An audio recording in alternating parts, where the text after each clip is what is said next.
Hey my Immortal Nerds, if you need high DPS, live leech and a solid burst, here you go.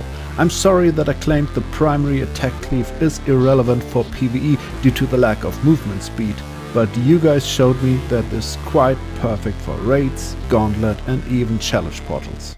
So sorry, and now let's get into this build and variations to get you to the highest DPS for barbarians currently.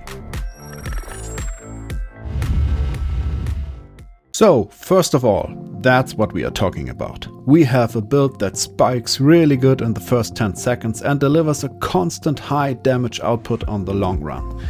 It is a primary stationary build with moderate movement speed, so focused on raids, Gauntlet and stuff. In my opinion, it's too slow for dungeons, but that's on you guys. Damage combo from latest essences is Cleave with the armor clutch and Undying Rage with the exalted demise, so big damage primaries.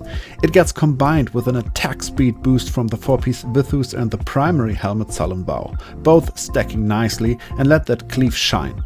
So, with fast attack speed and primaries, we can make use of an old damage combo, Nature's Temper, that deals an additional attack for every primary and inflicts damage on ourselves. That triggers then the Berg Breaker. So with 3 to 5 attacks from Cleave per second, we go to 6 to 10 with the Natures and trigger the Berg Breaker twice, so maximum of 12 attacks per second already. But we need more. Gloomcask, same effect as the shoulder blades that gets triggered with every primary plus an attack damage boost. By the way, I have all of those 5 stars used in here only on level 3 to 4. More hits. Shackled Fate, we trigger loss of control with the slow to mobs and get 2 to 3 hits per second. So we are now already on a max of 20 attacks per second, and this is the reason why this build works. With Grace of the Flagellant, we get an additional damage every 5 hits on the enemy, so 4 times a second max. Nice. Last combo we use is the Bleed combo, Bloodfoe and the Falling Thunder. Again here just on level 4. This build scales like crazy with Resonance. Anyway, the Bleed, even if just active like 50% of the time, deals overall more damage on all of those hits we do than the new offhand that just is boosting the Cleave primary. Keep in mind that you can boost the primary and in general primary builds like crazy with Reforges, the Vengeance especially, and attributes on your legendaries. I have not maxed this stuff for this build here, so there's still potential for more damage.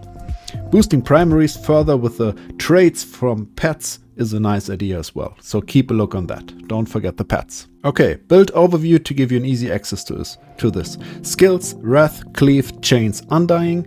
For the gems, Gloomcast for primaries.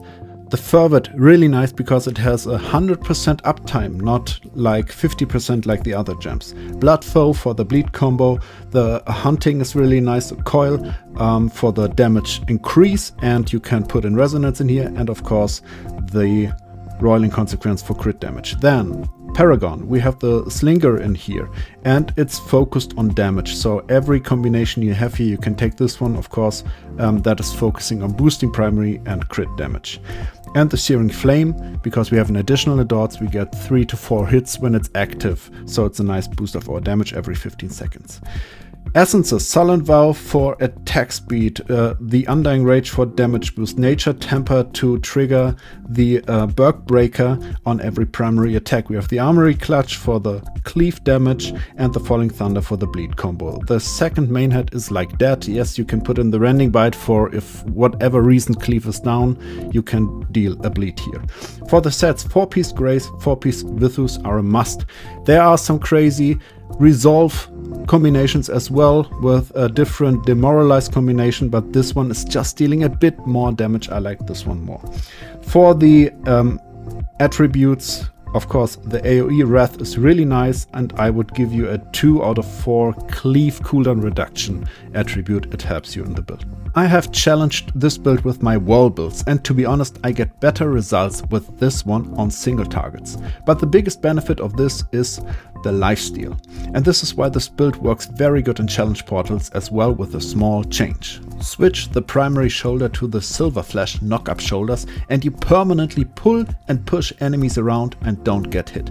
A switch to the Roar of Persuasion then always heals you very fast to 100% and boosts your crits, especially necessary on the bosses. You have enough damage and survivability to tackle portals 500 to 600 above your current combat rating when you're lucky with the bosses. So guys, sorry again for the late Cleave PvE reveal, and thank you again for reaching out to me in the comments. I hear you. Enjoy the build and see you soon, my friends.